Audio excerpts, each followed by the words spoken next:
Welcome back. You're still watching SABC News Prime, and we're focusing on business this half hour.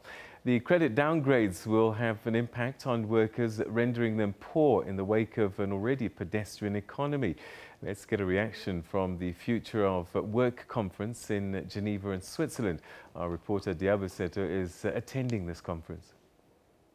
While the International Labour Organization focuses on the future of work and the changing dynamics in the world of work, 198 million people across the world are jobless, and 12 million of those can be found in South Africa. And now with the current developments happening back home with the downgrades, low economic growth, and even joblessness itself, it will be interesting to find how African governments, including the South African government, what they will do to get those people working and to boost morale, and how the increasing unemployment as well as the downgrades and also the low economic growth, how that all impacts on productivity and also the people who are not working and their morale. I'm joined by Mr. Mthunzi Mdwaba. He is here in his capacity as the Vice President of the IOE, and he is also part of the Business Unity South Africa. I'll find out from him how this can be achieved in making sure that we get a better morale for people to work, and also what the downgrades by the banks and also the sovereign downgrades, what that all mean for the world of work. Mr. Mdwaba, thank you very much for your time. Firstly, let me get right into it. We have seen the downgrades back home. We have now been subsequently, our banks have been downgraded as well. What does this all mean for the world of work? Those who are working and those who are not working, how do we read this? Well, thank you for the interview. I have to say first, relating to the downgrade that we've just heard, the only word I can think of is tragic. It's extremely tragic because, as you know, what it means is that our ability to borrow is lessened by a huge amount. Our ability to pay at rates that are favorable is gone out of the window, so it means we pay far more for the monies that we borrow. The reality of South Africa really has been and continues to be that the poor and the downtrodden and the unemployed continue to be poorer. Those who are unemployed continue to lose any possibility of hope that they are going to be employed, because quite frankly we have a failing economy. You will know that one of the worries and concerns that the rating agencies must have is the uncertainty that we are left with. We have huge uncertainty. We have a minister who was busy with campaigning and going around the world and assuring people that things are okay, that we're going to grow as expected, that we're going to grow a little bit more than we have in the past, which, as you know, even at the best level of that growth at about 2 to 3%, we're way below what we need to be able to create jobs. For us to create jobs, we need to be at about 7, 8, 9%. Then we start creating jobs. So we have a growth that was projected, which in itself was not going to create jobs. But now we have a growth that may not happen at all because there's more uncertainty and the downgrades make it worse. Tell me about the downgrades in the banking sector. I know that those are in line with the sovereign downgrading. What does this mean for an ordinary person?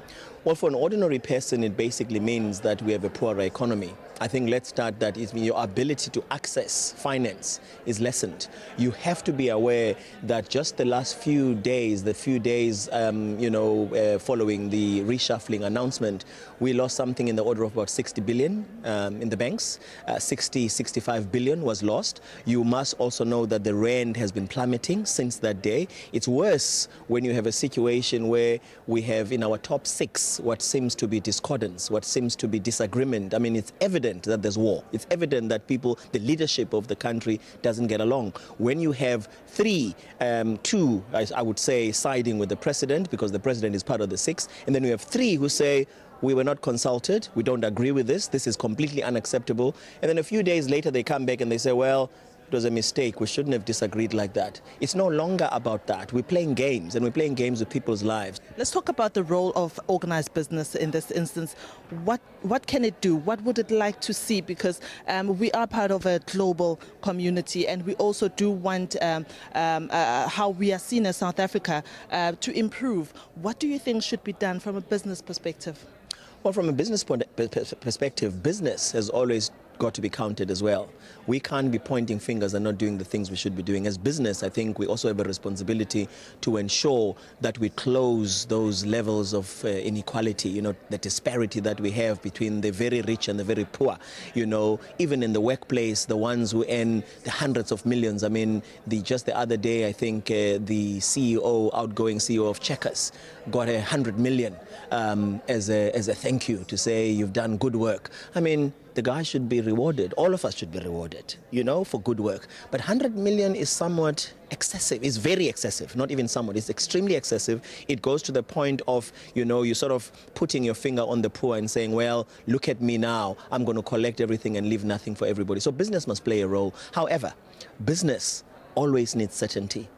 All business asks is for an enabling environment that is created by the government. When the government seems leaderless, when the government seems to be in discordance with itself, when the government, to quote the Deputy President a few months ago, which now I'm not sure where we stand with that, when he said, when the government seems to be at war with itself, when all of a sudden you have a purging of ministers, that's not good for business. That's not. You cannot at midnight during a spooking hour when all of us are sleeping, all of a sudden there's an announcement. You wake up in the morning, life is different from what it was yesterday. That's not good for business. That's not good for employment. That's not good for us to be able to say we are a country that is holding each other's hands and we're a team and we're going to deliver. So business is only but a member of a team which is constituted of unions, the members of COSATU now that are calling for leadership change, the members of the SACP that are calling for a leadership change, the public that is calling for a leadership change, the civil society members that are calling for leadership change.